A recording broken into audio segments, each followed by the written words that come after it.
Mike Johnson's re-election as House Speaker revealed a small but loud minority in his conference that could threaten Republican priorities.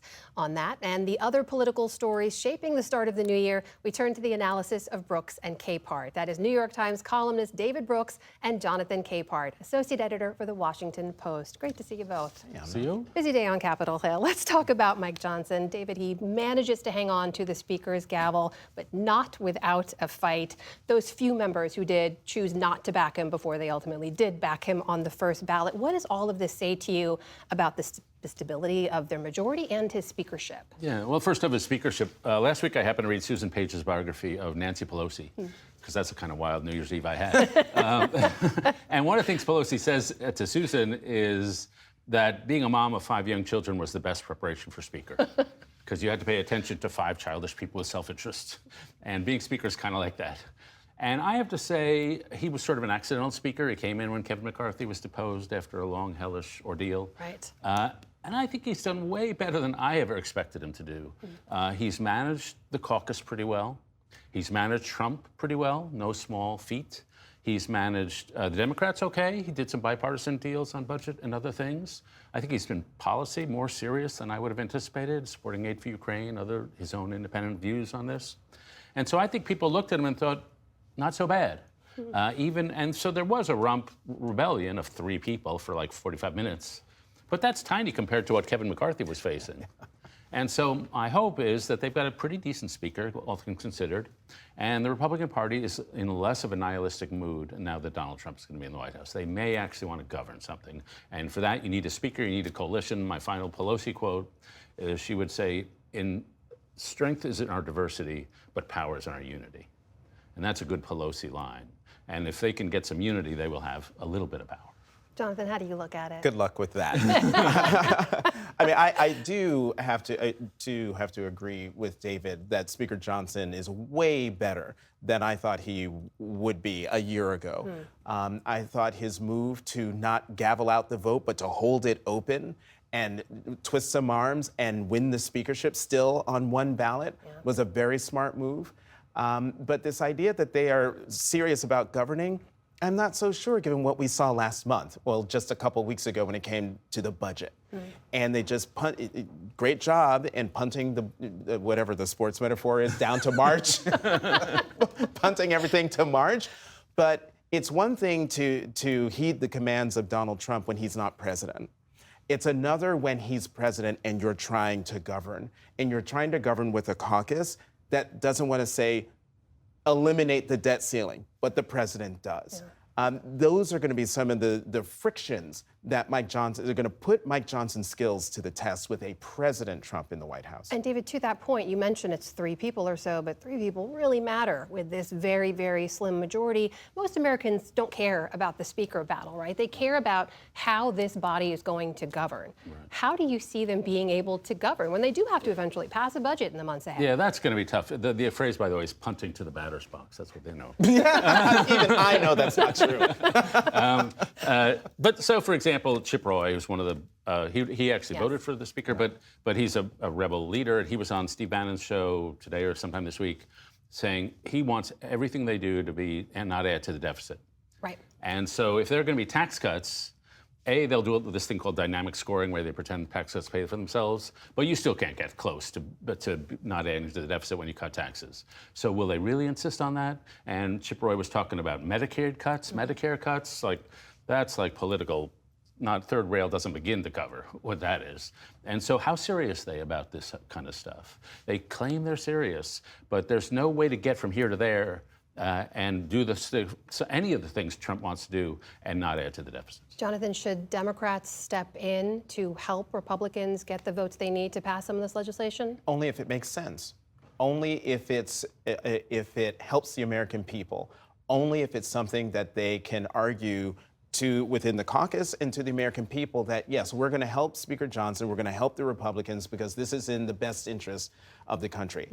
They're the ones who are very interested in governing. And so with Speaker Johnson's right now 1 vote, 1 seat majority, he's going to need Democrats. So I think it's incumbent upon Speaker Johnson to come to Democrats with legislation they can actually support. There's also this context in which they are working, which is in a country that doesn't even unite in the wake of a terrorist attack on an American community the way it used to. We saw the attack in New Orleans. We saw President Biden's response, which is what you would expect from a leader. And then you saw President-elect Trump, who came out and immediately blamed President Biden, blamed the law enforcement agencies, blamed the immigration system, which makes no sense because the suspect is not an immigrant. But it's a different context entirely to the last Congress they were working in. David, what do you make of that response? Well, I think this is a long national nightmare with the rise of conspiratorial thinking and the over-politicization of everything. The guy in New Orleans seems to have been a self-radicalizing radical terrorist. Mm-hmm. And that doesn't mean there's some conspiracy. That doesn't mean he actually had contact with ISIS. That doesn't mean the FBI could have done anything. People who are self-radicalizing are sitting in their basements self-radicalizing. They're just very hard to catch. The case of the guy in Las Vegas is just completely perplexing. He was apparently very pro-Trump. He was a munitions expert, active military. So there's just, people are weird, and troubled people do troubled things. That doesn't mean there's any political meaning to this at all. That doesn't mean there's any conspiracy. It's just we've got 330 million human beings in this country, and they're going to do some weird stuff. And Trump has the tendency to politicize everything and to conspiracize everything is a malady of our age.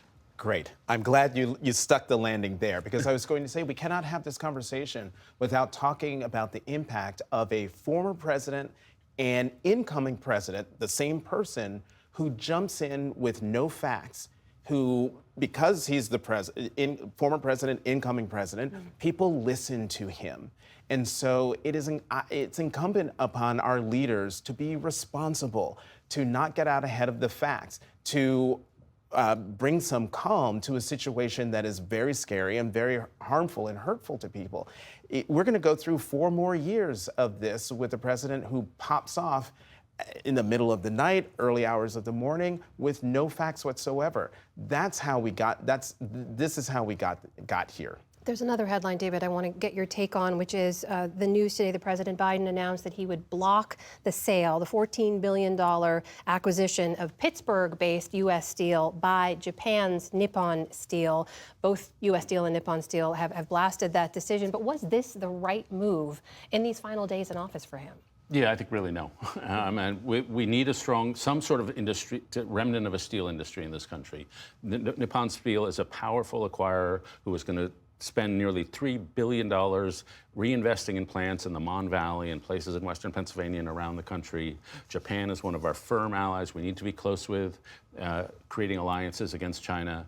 And to me, what's happened is 2 things. One, the union leadership is not where the union members are. The members often wanted the deal. The union leadership in Washington did not. Second, there's just been a rising tide of xenophobia and nationalism in our economic policy. And that started with Trump, but carries over to Biden. And I just think it's a big mistake. Well, next week, meanwhile, I need to ask you both about this moment we'll be marking as a nation, which is the passing of former President Jimmy Carter. Our politics, our nation, obviously very different right now to the times that he was living and leading in. But I just want to ask each of you, Jonathan, you first, what are you in this moment taking away from the legacy of President Carter? Well, I was a little kid when Jimmy Carter was in the White House, and I actually wrote him a letter during the Iranian hostage crisis, because I couldn't understand why everyone was so mean to the president. He was doing everything he could to get them out. I wrote this in the letter, and I got a response, not from the president, but from someone in the White House. I do have it somewhere in a box somewhere. But I tell that story only to say this is the first time I have ever written to a president. But in looking at his life, he spent, if my math is right, 10 times longer out of the White House than he did inside. Mm-hmm.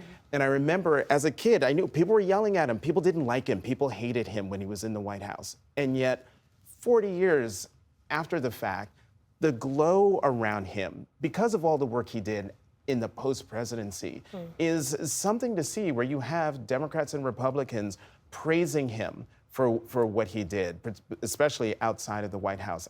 I can't imagine we'll see that again. David? John, I'm such a nicer person than I am. I wrote him a letter saying, why can't you deregulate the trucking industry, you weakling? Different letter. I didn't Different write kind that. of letter. No, I mean, the stuff on Habitat Humanity, He brought faith into politics in a very admirable way, I thought. I think it influenced the way he thought about human rights. It certainly influenced his post-presidency, but he was not overbearing with it. But he was from a time when you go back and read those essays. I read a bunch of columns at the time of his presidency.